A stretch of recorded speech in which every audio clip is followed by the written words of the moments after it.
Hello, my friends, and welcome to another episode of Rural Contractors. I'm your host, Paul Osmondson, and today's topic is extreme leadership.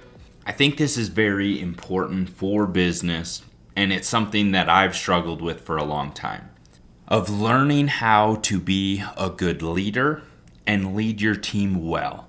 And the opposite side of that is being a boss and just you're an employee and you're owned by the boss, and they just have this idea that they're pushing you forward and that they're helping the long term of the company, or it's their company and it's all about them. So really trying to build that to a team, and that's why I use the word team members instead of employees. Realizing that I am using these people and I want them to enjoy what they're doing to accomplish a task for me, my company, and my customers, and everybody's happy in the process. In order to do that, we have to be good leaders. And another thing is me realizing that I can't do it all. If I'm the guy that always goes out on the job and is taking the lead in every situation, all I'm doing is preparing really good second in command people. But in order to take my company to where I want it to go, I have to step back and I have to let them lead in some areas. And this is a process that it's super hard to let go and let somebody fail. Because it's like, say you're running a mini excavator or an excavator or something, and you're like, well, I know I could do this. But if you don't let that other person do it, you will always have to do it. And I'm not saying let somebody learn in a high-stress situation where you're going in between a power line or right next to a main water line. But when you have the opportunity to let people learn and do the project, the long term of the company, that allows you to have somebody become a skilled in that area so that you don't always have to be there. That you don't have to own your own job. You can own a business and you have the people that you can send out to go do that technical work, and your confidence will build in them. So I just finished the book Extreme Leadership, which somebody just recommended to me. It's an amazing book about leadership, and these guys are in high stress situations in the military, and then they always apply it back to business. Just a ton of valuable lessons to be learned in that. A few key points that I picked up is decentralized command. Give the guys a mission, let them go out, let them do it. And in their situation in the Army, the command came down from the top and it had to go through all of these ranks. And one of the business clients said, well, how is it not like the game of telephone where you're losing the information going through it? And I thought this point was really good. Simplicity breeds clarity. Just the simpler it is coming down from the top, the main objective of this is the main objective. You're to go here, do this. How you do it?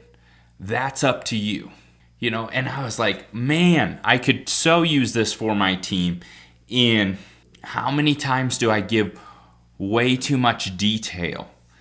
But not only that, I don't write it down. I give too much detail and I don't write it down, and I'm like, why is this not done? This is the thing that I specifically said to do.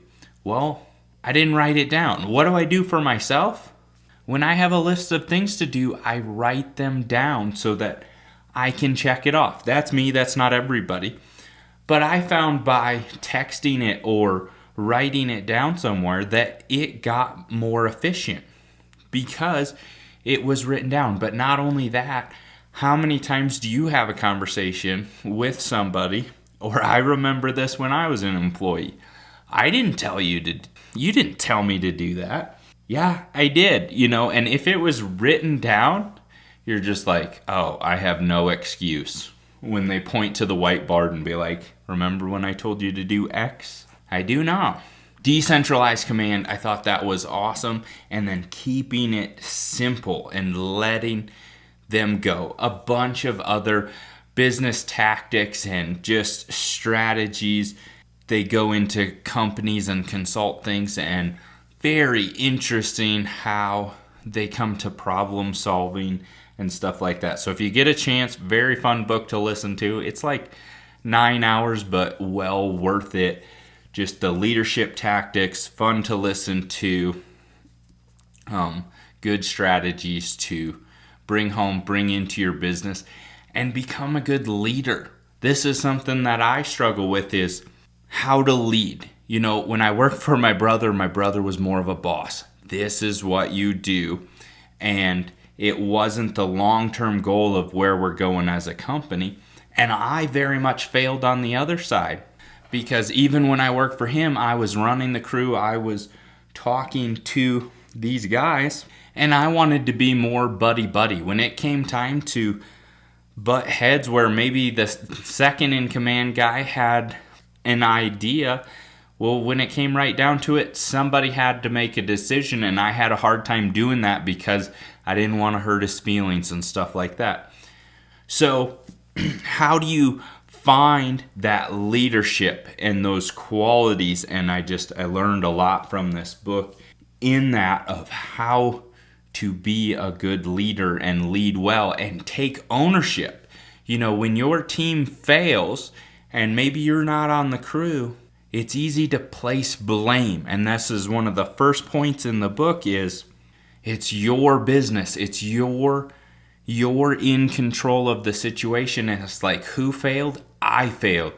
I didn't give you the crucial information that you needed to go out and accomplish this task. And taking that extreme ownership of your business, your team, and being a leader and saying, hey, this is where we're going and this is where we want to go, and brush it off. We're moving forward.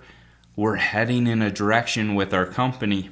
Bringing that full circle to the opposite side of that. When somebody messes up and you put all the blame on them, why do they want to come back and work for you? When a better opportunity comes up where they're not going to get screamed at, or they have less responsibility or whatever, why would they not leave?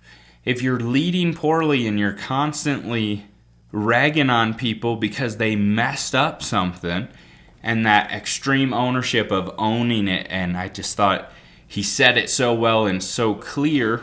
Take that ownership. It's my business. If it fails, it's because of me. If my team fails, it's because of me. Yes, there are problems and issues in that, but it's like, be a leader and work towards fixing those issues. I hope this episode was valuable, and we'll catch you on the next one.